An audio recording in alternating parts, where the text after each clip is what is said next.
Hey, what's going on, guys? Welcome into another Union Arena full set breakdown. Today we're going to be diving into all of the new green cards that we're getting in the Sword Art Online Volume 2 set. Some pretty solid addition, new raids to both of the ALO and GGO decks, and yeah, just all around some pretty solid buffs. Hopefully you guys enjoy, and let's go ahead and dive right into it.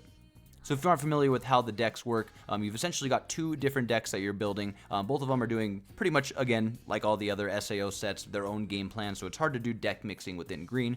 But yeah, one deck is going to be the ALO deck, completely based around Asuna and Yuuki for the most part. Essentially, the main goal of the deck is to try to buff up this Asuna and a couple others by having Yukis in your sideline and Mother Rosarios, which is your special. If you can have 8 or more in the sideline, which is the overall end goal, this character is going to have all of the abilities listed. When attacking, draw a card. During your turn, she'll be a 5k damage 2, and with the 8, she won't be able to be blocked by 3k or less characters. So only 35s, which is pretty rare, so aka only their 4ks are going to be able to block her, which could be a lot of pressure if you have damage 2 on the character for sure. And the deck did feel a little slow initially, just trying to get the Yukis into the sideline. And I mean, it's simple. We got more Yukis to put into the sideline on top of a Yuuki raid, who will help us put 2 into the sideline while also being a removal when played sideline of 4k or less. So I think the deck's definitely got some pretty solid potential now. And then the GGO deck is definitely going to be on a whole nother level now. Again, this deck also got a brand new raid here, a 6-cost Xenon, who's allowing you to draw free play a 3 or less on play, which is really crazy. So if you eat up a double gen, you can just play another one off of her ability. She's also got a really good active main on the front line. You can just activate this ability, and you can give one of your other characters impact until the end of the turn, or 1k BP, and the impact is going to be super, super nice because we've got a few situations with our Xenons where they come out with Snipe, but they don't have impact. So this is going to really, really add to the deck and make it pop off. On top of us getting a brand new Kirito card here, who can actually reduce the cost of 6 or more GGO cards in our hand. It's going to be insane. The deck already had some really crazy raid cards. The overall end game playing out to, obviously, this Kirito here. If you can get him out, 7 cost. Impact 1, if another character on your field wins a battle this turn before he attacks, he's now an impact 1 damage 2. He's a 5k. Opponents have to trash a card to target him with event cards, and he can just straight up buff stuff by 1,000 on your field for the turn. So yeah, really good card mixed with, of course, the Xenon here, who when played gets sniped until the end of the turn, with some deck filtering as well. The deck definitely got some really, really good buffs. And if you don't know, with the special here, gives snipes to your Xenon cards. So yeah, it's really cool that like with this new Xenon, we're going to have impact to stack on top of that as well, really making the deck a lot more devastating. But yeah, so starting it out with the brand new 6-cost Xenon raid. When played, draw a card, and then play up to 1 green card with 3 or less required energy, 1 AP, and GGO affinity from your hand set to resting on the field. And then active main, if on the front line once per turn, you can choose one of the following. You can buff one of your other characters by 1,000 till the end of the turn, or you can give them impact until the end of the turn, which can, again, be really good, giving a character impact and snipe.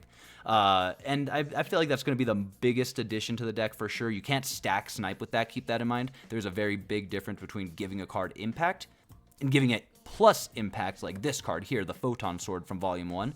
Which can be really good, giving it that initial impact with that other raid, and then giving it an additional impact plus 1. So if the Xenon does have snipe when you do that, when you do take out a character with snipe impact 2, that's taking a character and they have to take 2 life. That's definitely something. So I think Photon Sword is now, again, gaining value. I thought this was a fun, good card to run in the beginning.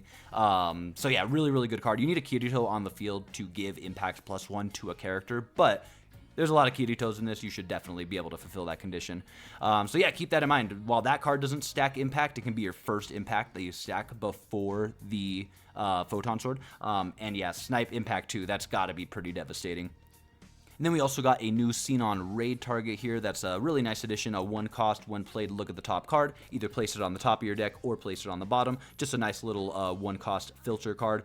2k with a draw trigger, and again, raid target, so fantastic addition. And then this insane 2-cost Kirito card, while it doesn't have a trigger, it's still going to be an insane card, especially if you're able to get 2 Kiritos on the front line, because this ability will stack. So if on the front line, reduce the required energy of all GGO affinity cards with 6 or more base required energy in your hand by 1. So if you have 2 of these on the field, your 6-cost Xenon raid here, for example, is now a 4-cost.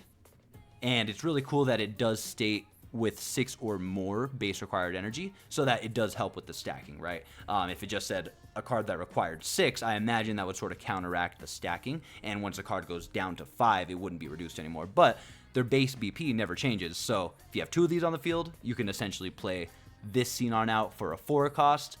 Honestly, the biggest game changer for sure is the fact that this Kirito is now able to be played out as a 6 or even a 5 cost, which is so crazy. And again, this Xenon card here, allowing you to play out a 3 cost or less card the turn you raid her. So you can just keep your board full, and yeah, GGO's about to go crazy for sure. Snipe removal was already gross, especially when it had impact, especially when it has a card like this Kirito, who's a 5k impact 1 damage 2 to slap right next to it all. Filtering and stuff. Yeah, I think GGO's definitely going to be a bit of a menace right now for sure. Again, especially if you can get this Kirito online. That's the biggest part. The 7 cost Kirito can still be annoying to play at times, and we didn't get any new double energy generators, keep that in mind, but this is going to be a really, really solid addition.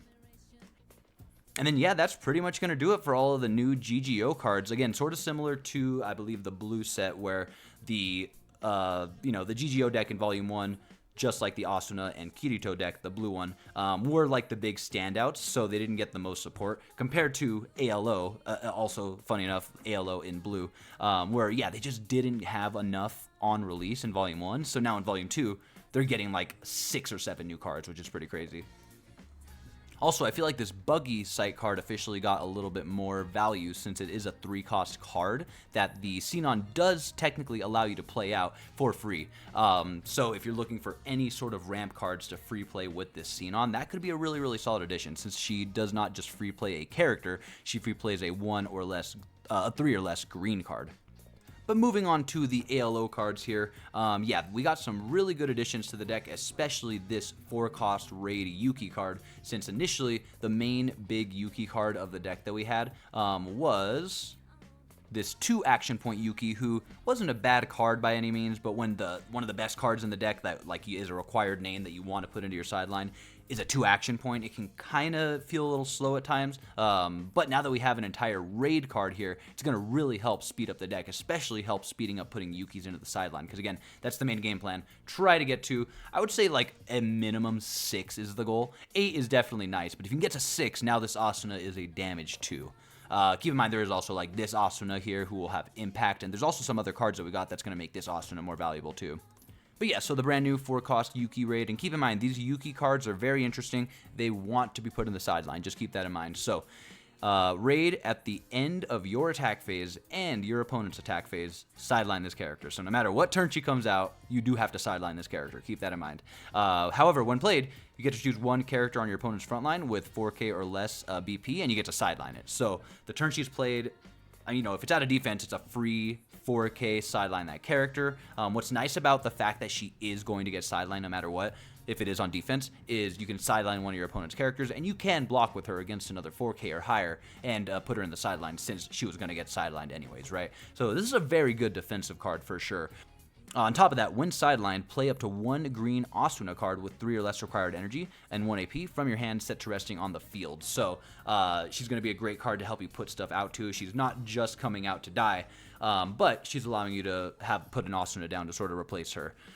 Yes, really good card here, on top of the fact that you're raiding her on a Yuuki, so when she does get sidelined, you're going to get 2 Yukis into the sideline when that happens, which is great. We're always looking for ways to put them in the sideline. Also, I don't know if it's going to be a game plan you ever want to do, since, again, she is a removal, a free play. She goes into the sideline like you want her to.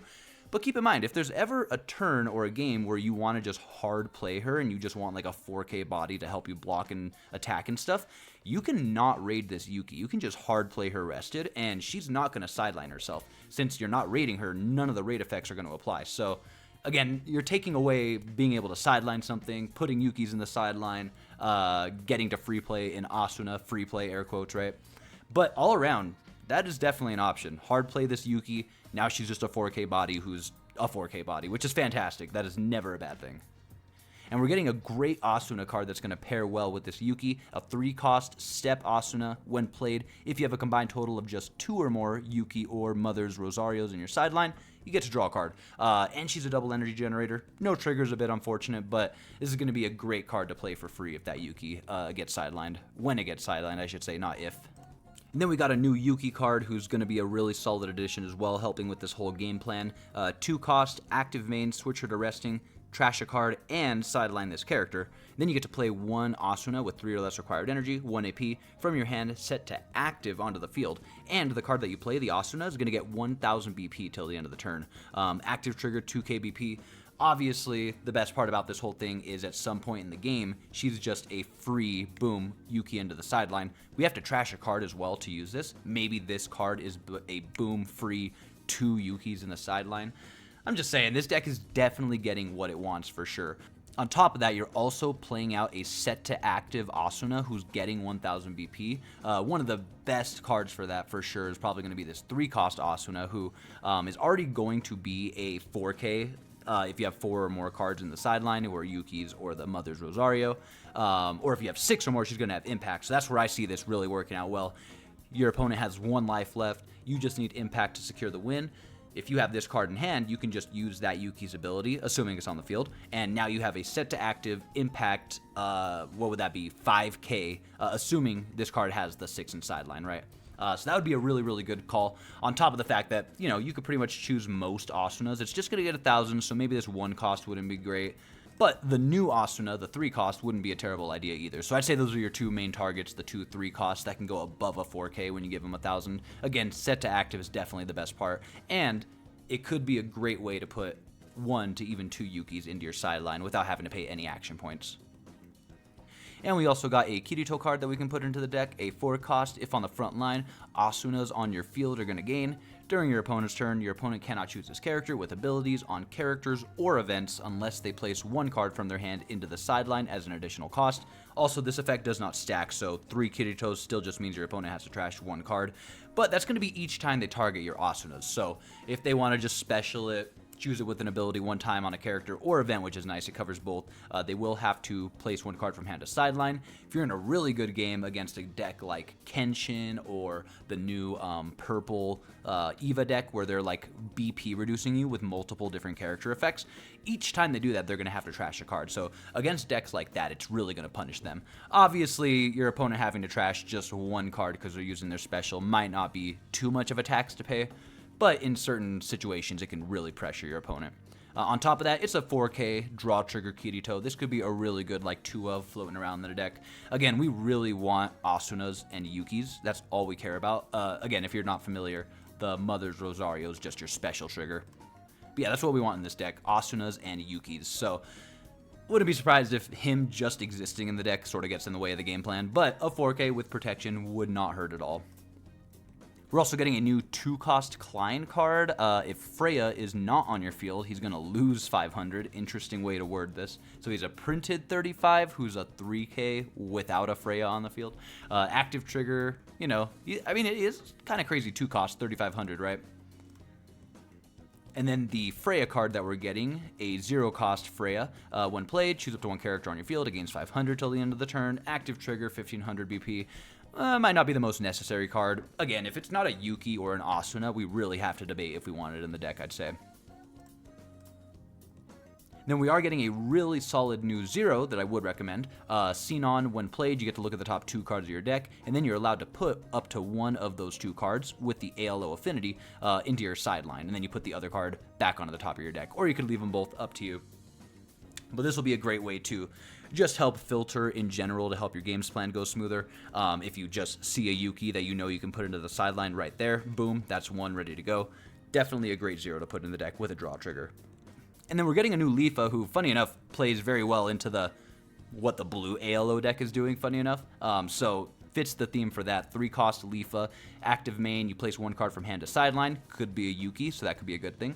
And then this character gains, this character cannot be blocked by a character with 4K or more BP till the end of the turn.